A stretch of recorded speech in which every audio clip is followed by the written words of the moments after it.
Hello बच्चों, मैं अहमद प्रजापति आप सबका स्वागत करता हूं अपने चैनल एचपी केमिस्ट्री क्लासेस में। बच्चों, आज हम क्लास 10th की लेक्चर पर बात करेंगे।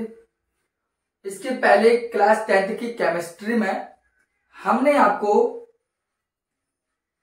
धातु और धातु लेसन और अम्ल, क्षार और लवण जैसे लेसन आपको प्रोवाइड भी किए थे। उसको आप देखें और आज के लेक्चर का आनंद लें। चलिए बच्चों, अब बात करते हैं हम। सबसे पहले यदि हम बात करें, आप देखते हैं लेसन का नाम है carbon and its compound. Carbon और इसके यौगिक। तो यदि डियर हम बात करें, इस लेसन में हम पढ़ेंगे क्या क्या। आज की जो क्लास होगी वो केवल इंट्रोडक्शन मात्र होगी, जो आपको आपके इस लेक्चर से संबंधित इंफॉर्मेशन देगी और आगे बढ़ने का एक तरीका बताएगी। ठीक है, तो अगर हम बात करें इस लेसन में, तो इस लेसन में हम सबसे पहले आज इंट्रोडक्शन के बारे में जानेंगे, परिचय क्या है इसके बारे में। ठीक है, दूसरी बात, आप इस बात को ध्यान देंगे कि इस लेसन में हम देखेंगे क्या, संयोजी बंध के बारे में जानेंगे। इस लेसन में हम इस लेसन में कार्बनिक यौगिक के बारे में जानेंगे और हम इस लेसन में जानेंगे साथ साथ कार्बन के अपर रूप के बारे में भी जानेंगे। ठीक है, और इसी प्रकार कार्बन के अपर रूप के साथ साथ यहीं पर कुछ आईयूपीएसी नोमेनक्लेचर है, उसको भी जानेंगे। और भी यदि हम बात करें तो यहां पर जैसे कि दहन हुआ, प्रतिस्थापन अभिक्रिया हुई, योगात्मक अभिक्रिया हुई, योगात्मक अभिक्रिया है। ठीक है, ऐसी कई अभिक्रियाओं को हम जानेंगे, जैसे कि ऑक्सीकरण हुआ। ठीक, ऑक्सीकरण को भी हम जानेंगे। दहन जानेंगे होता क्या है, प्रतिस्थापन क्या होता है, योगात्मक अभिक्रिया क्या है, ऑक्सीकरण क्या है। और इसके संबंधित कुछ कंपाउंड होते हैं, जैसे कि एथाइल अल्कोहल, और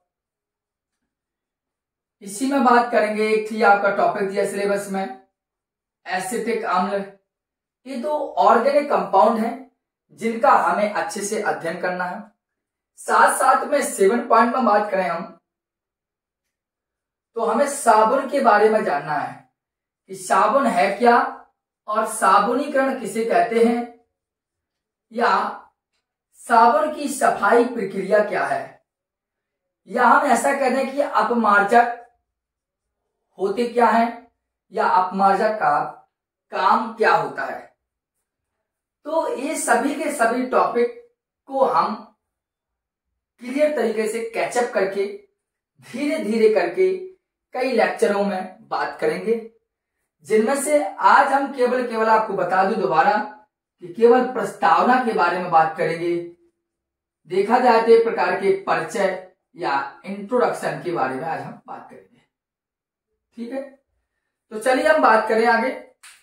बात करने से पहले आपको ये लिखना हो तो लिख लीजिए, मैं थोड़ा साफ करने वाला ढूंढ रहा हूं, लिख लीजिए तब तक आप। चलिए, थोड़ा साफ करने के लिए कुछ कपड़ा या वगैरह डस्टर मिल नहीं रहा था, जो था यहाँ। अब हम बात करते हैं। चलिए, पहले तो हम बात करें कार्बन की। कुछ कार्बन के बारे में हम बात कर लें या कार्बन को जान लें। सबसे पहले ये नहीं जानेंगे हम अभी कि कार्बन का परमाणु क्रमांक, ये अभी थोड़ा सा टाइम के बाद थोड़ी जानेंगे। कार्बन की प्राप्ति स्थान क्या है, कार्बन पाया कहां जाता है और कितनी कितनी मात्रा पाया जाता है। तो आपको बता दूं, कार्बन भूपर्पटी अर्थात पृथ्वी के नीचे भी पाया जाता है और कार्बन वायुमंडल में भी पाया जाता है। लेकिन अगर भूपर्पटी में हम कार्बन की बात करें, भूपर्पटी का मतलब है, भू मतलब भूमि, भूमि के नीचे कहां पाया जाता है? देखो मैं कहता हूं कि कार्बन क्या एक प्रकार का कार्बन अधातु तत्व है, अधातु तत्व है। इस बात को ध्यान दीजिए कि कार्बन जो है वो एक प्रकार का नॉन मेटल एलिमेंट्स है, ठीक। और कार्बन भूपर्पटी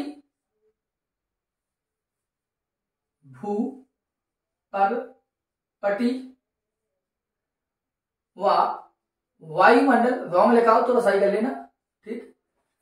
कार्बन जो है भूपर्पटी व वायुमंडल में बहुत कम मात्रा में पाया जाता है। इस बात को आप ध्यान दीजिए कि जो कार्बन है वो एक अधातु तत्व है और कार्बन भूपर्पटी वायुमंडल में बहुत कम मात्रा पाया जाता है। अगर हम भूपर्पटी में कहें तो भूपर्पटी में कार्बन लगभग, भूपर्पटी में जो कार्बन है वो लगभग 0.02% कार्बोनेट कॉमा व बाइकार्बोनेट और कार्बोनेट बाइकार्बोनेट कोयला व पेट्रोलियम के रूप में पाया जाता है, पेट्रोलियम के रूप में पाया जाता है, ठीक। और अगर दूसरे पॉइंट की बात करें कि वायुमंडल में कैसा, तो वायुमंडल में यह वायुमंडल में कार्बन 0.03%, कितना समथिंग, एक मिनट थोड़ा बाबरा कॉल, एक मिनट थोड़ा कॉल क्लियर कर दूं मैं। देखिए मैं कहता हूं वायुमंडल में जो कार्बन है वो 0.03% CO2 के रूप में पाया जाता है। इस बात को आप ध्यान कर लीजिए। मैंने केवल इतना जी, कार्बन एक अधातु तत्व है और जो अधातु तत्व है उस अधातु तत्व की यदि बात करें तो यह वायुमंडल में भी, और वायुमंडल में भी हम कहते हैं और भूपर्पटी में कहते हैं, यह लगभग 0.02% पाया जाता है, ठीक है। और कार्बोनेट और बाइकार्बोनेट के रूप में यह लगभग 0.02% में पाया जाता है और वायुमंडल 0.03% में पाया। लिखिए इनको। हेलो, चलिए बच्चों, इतनी बात आपको समझ में आई होगी, मुझे ऐसा लगता है कि कार्बन के बारे में आपने इतना जाना होता क्या है। अब आइए थोड़ी सी आगे बात कर लें कार्बन के बारे में। लेक्चर छोटा जरूर होगा क्योंकि आज इंट्रोडक्शन देने का हमारा उद्देश्य था। कल का जो लेक्चर आएगा वो आपके लिए काफी लॉन्गेस्ट होगा, बड़ा होगा, ठीक है। चलिए सबसे पहले हम कार्बन अकेले की बॉडी की बात कर लें। कार्बन है क्या? अभी तो आपने ये जाना कि कार्बन जो होता है, कार्बन एक ऐसा एलिमेंट्स है जो एक प्रकार का नॉन मेटल होता है। आपने क्या जाना, कार्बन क्या है? एक अधातु तत्व है। हम ये मानते हैं अधातु तत्व है, ऐसा माना जाता है, स्पष्ट रूप से क्लियर है, ठीक। दूसरी बात हमें जानते हैं कि कार्बन का जो प्रतीक होता है अर्थात चिन्ह होता है वो होता है C। तीसरी बात आप जानते हैं कि कार्बन का जो परमाणु क्रमांक है वो होता है 6, ठीक। चौथी बात करें, कार्बन अधातु तत्व है, प्रतीक C होता है और कार्बन परमाणु क्रमांक 6 होता है। अगली बात करें तो कार्बन का इलेक्ट्रॉनिक विन्यास की यदि बात करें तो आपको पता है इसका होता क्या है, 2,4। 9th लेवल से हम सीख के आते हैं इस चीज को, ठीक है। अधातु तत्व कार्बन, प्रतीक C होता है, परमाणु क्रमांक 6, कार्बन इलेक्ट्रॉन बनना 2 4। 5वीं बार का है करें यदि, तो कार्बन का जो कार्बन है, कार्बन का परमाणु भार कितना होता है 12, और पीछे लिख दूंगा मैं AMU। 6 बात करें तो कार्बन के पूरी की पूरी बात, कार्बन के अपर रूप की बात करें तो ये 3 पहिया होते हैं, वो विस्तार में हम बात करें उनके लिए इंट्रोडक्शन।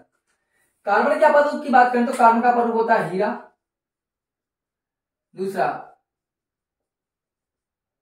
ग्रेफाइट, तीसरा फुलरेंस होते हैं। हो गए 6वीं बात। 7वीं यदि बात करें तो कार्बन के आइसोटोप्स, समस्थानिक की बात कर रहा हूं, ठीक है। होता है कार्बन 6 12 14, ये सब चीजें होती है। और यहां देखो कार्बन की संयोजकता, तो आपको पता है अंतिम कक्षा में कितना इलेक्ट्रॉन है 4, तो स्थायी विन्यास प्राप्त करने के लिए कितने इलेक्ट्रॉन लेगा ये, या कितना देगा, केवल 4। तो संयोजकता इसकी कितनी होती है 4। स्थायी विन्यास करने के लिए इसको 4 और इलेक्ट्रॉन की आवश्यकता होती है, तो संयोजकता कितनी होगी इसकी 4 होगी। इतनी बात समझ आएगी। दूसरी बात है ध्यान, जो कार्बन होता है, कार्बन में बंध की बात करें तो कार्बन पहला बॉन्ड कैसा दर्शाता है, देखिए या तो कार्बन का बॉन्डिंग जो होगी वो कार्बन दिया आपका एक सिंगल सिंगल सिंगल, कार्बन ऐसी बॉन्ड दर्शाएगा, अर्थात 4 एकल बंध दिखाएंगे वो, एकल बंध। दूसरी बात, ऐसा कार्बन डबल बॉन्ड, और यहां अर्थात 2 एकल हुआ, एक द्वि बंद होगा, ठीक है। यह ऐसा दर्शाता है। तीसरा 1 2 तीनों बॉन्ड यहां, एक यहां, मतलब एक एकल बंध हुआ, एक त्रिबंध। इस बात को आप ध्यान रखें। तो मैंने आपको कार्बन के बारे में ही केवल परिचय दिया है, क्योंकि ये टॉपिक केवल आपको उद्देश्य था केवल कार्बन के बारे में परिचय देने का, सिलेबस बताया कि इसका होता क्या क्या है, क्या मेथड है, क्या नहीं होता है। तो कार्बन एक अधातु है, प्रत्येक से 6 परमाणु क्रमांक, इलेक्ट्रॉन 2,4, भार 12, अपर रूप हीरा ग्रेफाइट फ्लोरीन, और कार्बन की संख्या 4। कार्बन में बंध इस प्रकार होते हैं, ऐसा कार्बन ऐसा बॉन्ड बना सकता है, ये ऐसा बनाएगा, ये ऐसा बनाएगा। अगर ऐसा बनाता तो होगा चारों एकल है तो 4 एकल बंध, यहाँ डबल बॉन्ड तो एक द्विबंध और 2 एकल बंध, यहाँ पर एक एकल बंध और यहाँ एक त्रिबंध। तो ये थी कार्बन के परिचय के बारे में। अब जो नेक्स्ट लेक्चर आएगा वो आपका बहुत ही ज्यादा इंपोर्टेंट और फैक्टर वाला होगा, जो आपको इतना अच्छा फील कराएगा। केवल आज आपकी केवल इंट्रोडक्शन मात्र था, इसलिए कोई बच्चा ये महसूस सर ने केवल इतना ही पढ़ाया। नेक्स्ट लेक्चर अच्छे से अच्छा होगा, काफी बड़ा होगा, ठीक है। नेक्स्ट लेक्चर पे हम बात करेंगे सहसंयोजी बंध की, जो आपको टॉपिक में हमने समझाया, ठीक है। धन्यवाद।